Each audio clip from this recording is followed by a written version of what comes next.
नमस्कार, मैं हूं रितुल और सीधे ऋषिकेश से हमारी इस खास पेशकश में आपका स्वागत है। पिछले 3 दिन से आप अपने टीवी स्क्रीन पर, अखबारों में, मैगजीन्स में और इंटरनेट पर सिर्फ और सिर्फ तबाही की तस्वीरें देख रहे हैं उत्तराखंड से। देवभूमि माने जाने वाली ये खूबसूरत जमीन इस वक्त पानी की प्रलय से कपकपा रही है और चिंता सबसे ज्यादा उन लोगों की है जो 4 धामों की यात्रा पर निकले थे। जरा सोचिए उन लोगों के बारे में जो देश के दूर दूर के इलाकों से, कोने कोने से आए थे यहाँ भगवान के दर्शन करने, लेकिन भगवान के दर से वापस ही नहीं लौट पा रहे हैं।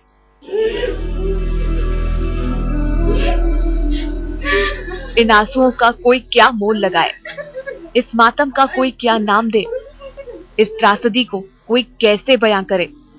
रोते, बिलखते, सिसकते, सुबकते ये वो लोग हैं जिनका कोई ना कोई अब तक इस भयानक त्रासदी में या तो लापता है या फिर हमेशा के लिए इस दुनिया को छोड़कर चला गया है।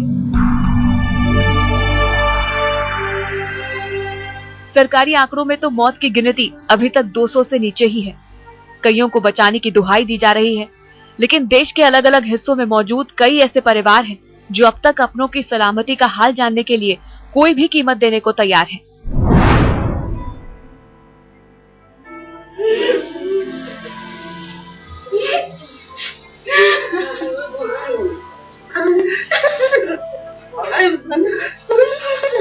जिस परिवार के 7 लोगों की एक साथ काल के गाल में समाने की आशंका हो, उस परिवार पर दुखों का कितना बड़ा पहाड़ टूट रहा है, तस्वीरें इसकी गवाही दे रही हैं। उत्तर प्रदेश के हरदोई में विभूति नगर के ओम प्रकाश पांडे के परिवार के 9 लोग बद्रीनाथ केदारनाथ धाम की यात्रा पर निकले थे, लेकिन केदारनाथ में कुदरत ने जो कहर बरपाया है, उसने परिवार के 7 लोगों को पिछले 4 दिनों से लापता कर दिया। खबर है कि गौरीकुंड के जिस होटल में परिवार के सभी सदस्यों ने आसरा लिया हुआ था, अब उस होटल का कोई नामो निशान नहीं है। अब सामने अपनों की तस्वीरों को देखकर दिल जार जार हो रहा है और घर का ये बेटा कह रहा है कि केदार से उतरे सैलाब में पापा, माँ, भाई, भाभी सब बह गए। रामबाड़ा में होटल रुके थे, वहीं से बता रहे कि होटल में नदी में चला गया है। बिरला सम्राट होटल था, उसी में सब लोग बह गए। राजस्थान के भी हजारों लोग उत्तराखंड के ऊंचे पहाड़ों में लापता हैं। अपनों से संपर्क टूट जाने की वजह से राज्य में मौजूद लोगों में बेचैनी है, बेबसी है। जयपुर के आशीष मेहरा के माँ बाप और नाना नानी समेत 6 लोग केदारनाथ गए हैं, जिनका कोई अता पता नहीं चल पा रहा। आखिरी बार उनका फोन आया था कि बादल फटा है और वो भागकर अपनी जान बचा रहे हैं, लेकिन उसके बाद से परिवार की कोई खबर नहीं आई है। मैं बराबर कांटेक्ट कर रहा हूँ, हमारे कोई संपर्क नहीं हो पा रहा। हम बड़े परेशान हो रहे हैं, न काम करते रहे, ना ही सो पा रहे हम लोग। हद से ज्यादा परेशान हो रहे हैं साहब, हम लोग इतना परेशान हो रहे हैं। कोई हम हेल्पलाइन पे भी हम कांटेक्ट कर रहे हैं बराबर, लेकिन कोई हमारे को जवाब नहीं मिल पा रहा।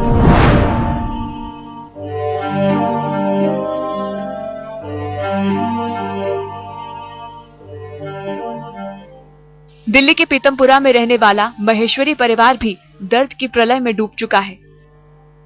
इनके घर के 4 लोग 4 धाम की यात्रा पर गए थे, लेकिन पिछले 3 दिनों से इनकी सलामती की कोई खबर इनके कानों तक नहीं पहुंची है। दिल्ली में परिवार रो रहा है क्योंकि 3 दिन पहले बेटे दिवेश की पिता से बात हुई थी और पिता ने 4 मिनट 37 सेकंड की बातचीत में कहा था कि हमारे साथ 200 से भी ज्यादा यात्री फंसे हैं और चारों ओर लाशें ही लाशें बिछी हैं। पापा का कहना था कि हम लोग कहीं ऊपर गौरीकुंड के कहीं 1.5 किलोमीटर ऊपर कहीं फंसे हुए हैं। दोनों तरफ से पहाड़ के रास्ते कटे हुए हैं, कोई भी आने जाने का कोई व्यवस्था नहीं है। ऊपर नारंगी रंगी टी-शर्ट से उन्होंने झंडा सा बनाया हुआ है कि हेलीकॉप्टर उनको ट्रेस करें।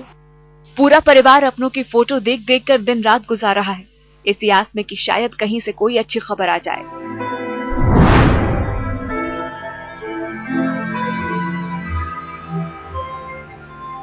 दिल्ली के एक और परिवार के 4 लोग केदारनाथ में भोलेनाथ के दर्शन के लिए गए थे, लेकिन उनकी भी कोई खबर उनके बेटे तक नहीं पहुंच पा रही। लैपटॉप में बंद अपने माँ बाप की इन तस्वीरों को देखकर बेटे का दिल और बैठा जा रहा है। ये बात हुई कि अभी केदारनाथ जी में हम रुके हुए हैं ऊपर भवन पे, और यहाँ पे बारिश बहुत हो रही है। अभी यहाँ से निकलने की सुविधा नहीं है। जब यहाँ से निकलने की सुविधा होगी हम जब यहाँ से जाएंगे। उसके बाद से और आज तक हमारा उनसे कोई कांटेक्ट नहीं हो पा रहा है। अपनों को खोने का गम क्या होता है, इसकी परिभाषा की शायद अब कोई जरूरत नहीं। भले ही त्रासदी के सैलाब ने देश के उत्तराखंड को ही सबसे ज्यादा लहूलुहान किया है, लेकिन दर्द की प्रलय में कई राज्यों के परिवार डूब चुके हैं। दिल्ली से राजेंद्र स्वामी, जयपुर से शरद कुमार और हरदोई से प्रशांत पाठक के साथ आज तक ब्यूरो। दिल्ली से लेकर हैदराबाद तक, गुजरात से लेकर बिहार तक, देश का शायद ही कोई ऐसा कोना है जहां से तीर्थयात्री यहां पर यात्रा के लिए ना पहुंचे हों। लेकिन इस सब के बीच प्रलय की एक ऐसी सुनामी आई कि सब कुछ बह गया। जरा सोचिए उन नन्हे मुन्ने बच्चों का हाल जो अपने माँ बाप के लिए छटपटा रहे हैं, या फिर वो दादा दादी जिन्हें कोई खबर नहीं है अपने पोते पोतियों की। और इस सब के बीच एक बेटा ऐसा भी है जिसे अपने पिता की बुरी खबर तो मिल चुकी है, लेकिन वो कुछ नहीं कर पा रहा है।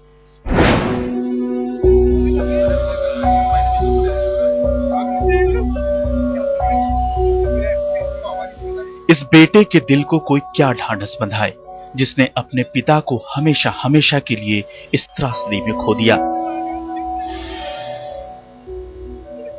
इसकी मजबूरी की कोई सीमा नहीं कि सब कुछ जानते हुए और चाहकर भी इसके बस में कुछ भी नहीं।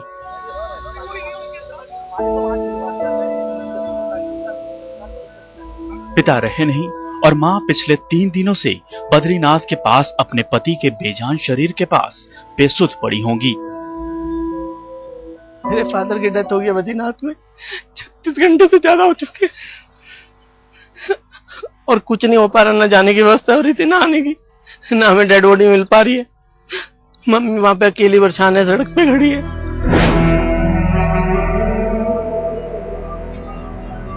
दुखों की दास्तां यही खत्म नहीं होती।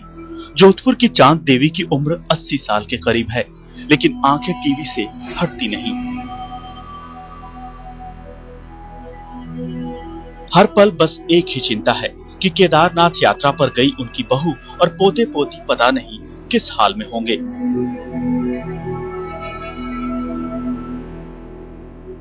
चांद देवी आंखों में आंसू लिए कभी फोन मिलाती हैं, तो कभी टीवी पर चल रही खबरों में अपने लाडलों को तलाशती हैं।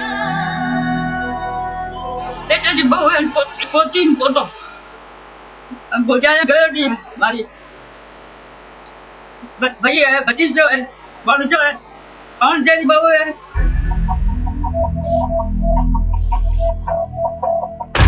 जोधपुर के ही लक्ष्मी नारायण जी ने अपनी बेटी और दामाद को खुशी खुशी घर से 4 धाम की यात्रा पर भेजा था, लेकिन ईश्वर के धाम पर बर्बादी के सैलाब ने इनकी आंखों में आंसुओं का समंदर ला दिया है। अब बाकी है तो सिर्फ बेटी और दामाद का इंतजार। जरा इस सिमरन के बारे में भी सोचिए, जो अपने मम्मी पापा को देखने के लिए बेताब हो रही है।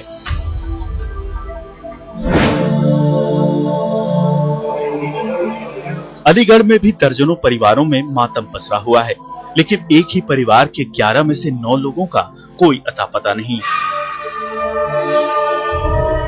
आखिरी सूचना 17 तारीख को मिली कि वो सभी केदारनाथ के एक होटल में रुके हैं, लेकिन अगली जानकारी ये आई कि रात में सारे लोगों को हाहाकारी मंदाकिनी अपने साथ ले गई। 12 के करीब 11 लोग थे, पूरी तबीयत थे अपनी। जी, तो कितने लोगों की जानकारी क्या मिल रही है? केवल 2 ही आदमियों की जानकारी मिल रही है, मेरे और मेरे बच्चे और साड़ू की थे। इन घरों में चूल्हे भी नहीं जले, क्योंकि अपनों के खोने का गम पेट की भूख पर भारी पड़ रहा था।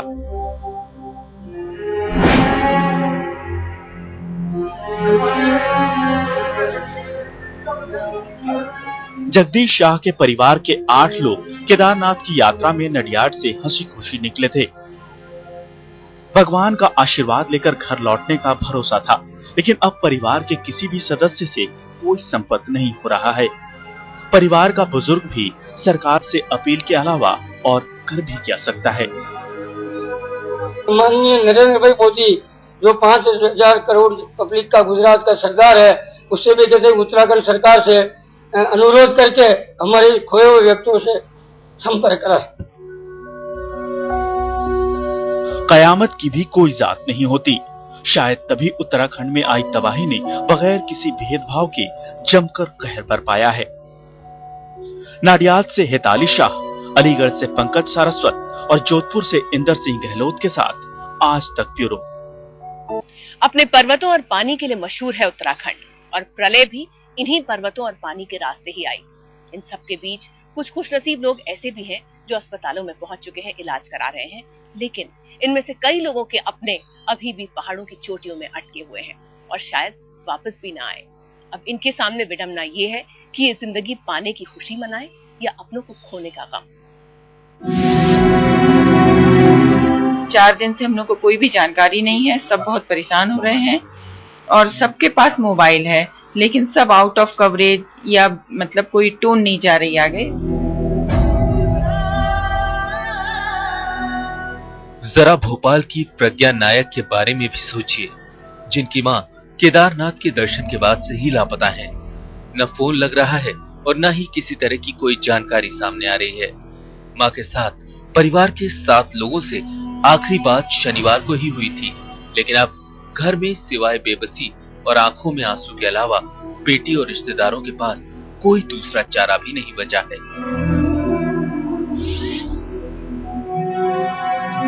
केदारनाथ की यात्रा पर गए गुजरात नर्मदा जिले के केवाड़िया कॉलोनी के एक ही परिवार के 6 लोगों की भी कोई खबर नहीं है। ऐलेंद्र गोहिल के माँ, पापा, बहन, जीजा, बहन की सास और भांजी किस हाल में हैं, ऐलेंद्र को कोई जानकारी नहीं मिल रही है। बिहार के पूर्व स्वास्थ्य मंत्री और बीजेपी नेता अश्विनी चौबे के साथ उनके सुरक्षा गार्ड फूलन ओझा भी केदारनाथ की यात्रा पर गए थे। नेताजी तो सही सलामत हैं, लेकिन गार्ड फूलन ओझा की कोई खबर नहीं मिल रही है। पटना सिटी के इस परिवार की महिलाओं के गले में रुदन का स्वर है और बेटे की आंखों में सिर्फ सन्नाटा और सरकार से सवाल है। मेरे पिताजी चाहिए और कुछ नहीं। जैसे सरकार द्वारा बचाया गया है मंत्री जी को, उसी तरह आप भी मांग करते हैं।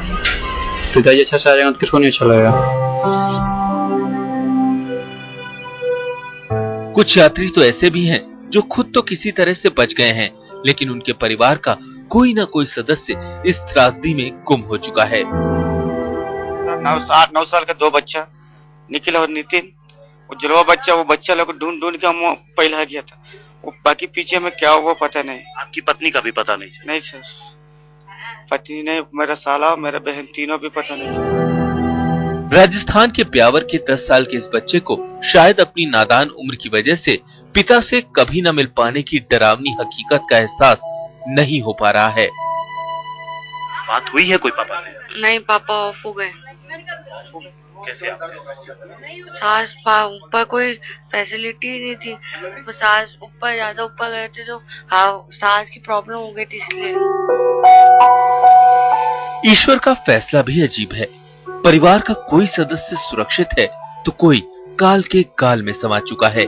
आखिर इस जिंदगी का अब क्या मतलब, जो ताउम्र अपनी किस्मत से यही सवाल पूछती रहेगी कि मुझे किसके सहारे जीने के लिए छोड़ दिया। भोपाल से अमित कुमार, पटना सिटी से राकेश कुमार झा और नर्मदा से नरेंद्र पेपरवाला के साथ आज तक ब्यूरो।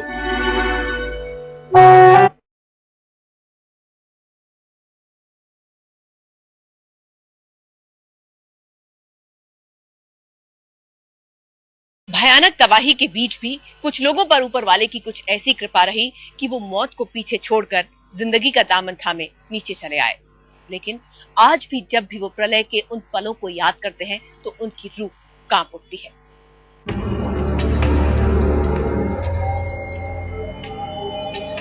विनाश लीला की इन तस्वीरों को इस सदी ने शायद ही इससे पहले कभी देखा होगा। आप खुद अंदाजा लगाइए कि जो लोग तबाही के इस मंजर में भी सुरक्षित बच निकले हैं, उन्हें अपनी सलामती पर खुद भी भरोसा नहीं हो रहा। चमोली जिले के जोशीमठ में मिलाप करती ये महिलाएं अभी तक उस त्रासदी से नहीं उबर पाई हैं, जिन्हें इन्होंने अपनी आंखों से देखा है। अपने सामने अपनों को एक एक कर खोने का गम इन्हें जार जार कर रहा है। शंकर के धाम केदारनाथ में कुदरत ने सबसे ज्यादा बर्बादी फैलाई है, लेकिन कुछ खुशनसीब भी हैं जिन्होंने उन भयानक पलों को पल पल जिया है। लोगों ने सोचा चलो मंदिर तो बचेगा, तो उसके अंदर गए थे ना, मंदिर के अंदर, तो वो भी मर गए। मंदिर के अंदर भी कोई नहीं बचा। दर्शन करने गए ना, वो उस मंदिर में उनके साथ ही बह गए पानी में। को जेंट्स ने बोला था सीधा ही चलना, तो हम सीधा ही चल रहे थे, इधर उधर देख नहीं रहे, देखोगे तो चल नहीं पाओगे, इसलिए सीधा सीधा ही चल रहे थे। बाकी फिर भी दिख गए 4-5, फिर भी दिख गए। हाँ, डर लगा। जो ये हादसा हुआ ना, तो एक क्षण टाइम हुआ था, एक क्षणिक में जैसे भयंकर कुछ गिर गया या बिजली का झटका लग गया, ऐसा मतलब वो आवाज आई। उत्तराखंड में बाढ़ और बारिश के हालात पर आज तक की पल पल की कवरेज जारी है। हम आप तक लगातार तमाम ताजा अपडेट्स पहुंचाते रहेंगे।